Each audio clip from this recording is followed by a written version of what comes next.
Assalamualaikum. As the topic today we are going to cover is the sovereignty of a state and independence of a state. So basically, state, what is this sovereign? What should be called as a sovereign state? Today we are going to start with such. So basically,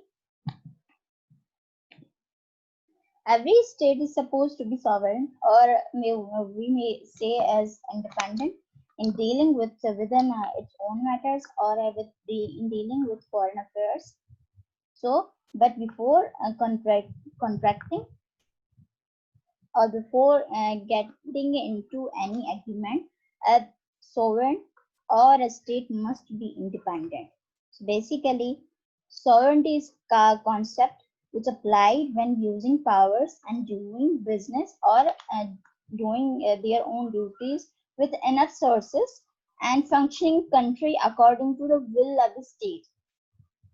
अगर एक state अपने functions को सही तरीके से perform कर रही है और अपनी उस पे कोई एक दबाव नहीं है, अपनी विल के बेसिस पे अपने काम सही परफॉर्म कर रही है, उसकी कंसेंट है, या किसी स्टेट के साथ, किसी और अथॉरिटी के साथ, किसी और मुल्क के साथ अगर कोई एग्रीमेंट कर रही है तो अपनी उसकी विल है, उस पे कोई किसी किस्म का दबाव नहीं है या उस पे किसी किस्म की प्रेशर नहीं डाला जा रहा to consent on any agreement, तो उस स्टेट को हम इंडिपेंडेंट कहते हैं।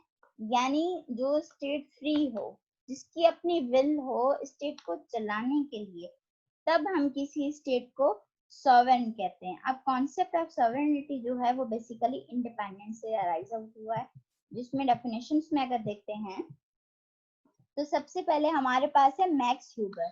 मैक्स ह्यूबर का समझना ये था कि रिलेशन बिटवीन स्टेट्स जो है, अगर उसमें आपकी इंडिपेंडेंस है तो आप कह सकते हैं कि आप सॉवरेनिटी है आपके पास। इंडिपेंडेंस का मतलब है कि प्रोटेक्ट करना कंट्री को और अपने हिसाब से कंट्री के मामलात को देखना, किसी और की आपके पास इंटरफेरेंस नहीं है, आपको अपनी स्टेट विल आपकी बहुत अच्छी है और आप अपने काम सही से परफॉर्म कर रहे हो, तो उसे हम सॉवरेनिटी कहते हैं, मैक्स ह्यूबर कहता है। According to Jean Bodin, essential element of a sovereignty is the law making power of the sovereign. He simply indulged that a state is under the control of those who make law, like parliament, like Congress, or those who enforce. If such element is not present, we should not deem a state as sovereign. Basically Jean होडबॉडिंग का जो concept था वो law making legislation process से था कि जो भी स्टेट आप सॉवरेन तब कह सकते हैं जब आपके पास विल हो to make any law, to enforce any law. आपके पास आपके इंडिपेंडेंट ऑर्गेनाइजेशन है, बट आप उसमें वर्क कैसे कर रहे हो, काम किस तरह कर रहे हो, लॉ मेकिंग प्रोसेस कैसा है, तब आप किसी स्टेट को सॉवरेन कह सकते हो, अदरवाइज नहीं। इनकेस अगर आपके पास लॉ मेकिंग पावर नहीं है तो आप नहीं कह सकते कि आपकी स्टेट सॉवरेन है, अकॉर्डिंग टू जेन बोडी। अब ऑस्टिन कहता है कि सॉवरेनिटी जो है वो इंडिविजिबल है और इलिमिटेबल है, यानी आपकी लिमिटेड नहीं है। अगर आप किसी सॉवरेन को, किसी स्टेट की एक कहते हो कोई लिमिटेड उसकी बाउंड्री है, लिमिटेड उसकी प्रिकॉशंस है, लिमिटेड उसके सोर्सेस हैं, तो फिर वो सॉवरेनिटी नहीं कही जा सकती, फिर वो नहीं कही जा सकती कि वो एक रियासत है, बल्कि वो ये से समझा जा सकता है अकॉर्डिंग टू ऑस्टिन कि वो किसी और के हाथ में है। और नेचुरलिस्ट थ्योरी के बेसिस पे, जो इंटरनेशनल लॉ की थ्योरी थी, उसके बेसिस पे ऑस्टिन का ये मानना है कि जिस स्टेट का जो कमांड है, जिसका जो सॉवरेन पावर है, जो इंडिपेंडेंसी है, वो किसी और ऑर्गन के पास है, तो उस स्टेट को हम सॉवरेन नहीं कह सकते, उसको इंडिपेंडेंट नहीं कह सकते। सॉवरेन खुद अपनी कमांड चलाता है अपनी ऑर्गन्स पे, ना कि ऑर्गन स्टेट को चलाते हैं, ये ऑस्टिन का मानना था। अब उसके बाद सेकंड है हमारा, फोर्थ पे है हॉब्स। हॉब्स मतलब कहता है कि एब्सोल्यूट और क्वालिफाइड पावर है आपके पास, तो आप सॉवरेन हो। लाइक आपके पास फुल एंड एब्सोल्यूट कंट्रोल हो अपनी कंट्री का, आप कहीं पे भी ड्रॉबैक्स ना हो, कहीं पे एम्बिग्विटी ना हो, कहीं पे कोई डिसफंक्शनिंग ना हो, आपकी ब्रीच ऑफ मिसफिशंस ना हो, ला टोटली आप इन्फोर्स कर सके, तो आप सॉवरेन हो। लाइक वैसे जैसे बादशाह सिस्टम हो गया, या इस तरह का हो गया कि आपके पास फुल्ली कंट्रोल भी हो, और आपकी जो रियासत में रहने वाले हैं वो आपका माने भी सही, तो आप कह सकते हो कि एक स्टेट सॉवरेन है। अदरवाइज अगर कोई और उसको कंट्रोल कर रहा है, किसी पे आप रिस्ट्रिक्शन डाल देते हो, किसी ऑर्गन को आप ज्यादा अनलिमिटेड पावर देते हो, तो ये सॉवरेनिटी नहीं है अकॉर्डिंग टू हॉब्स।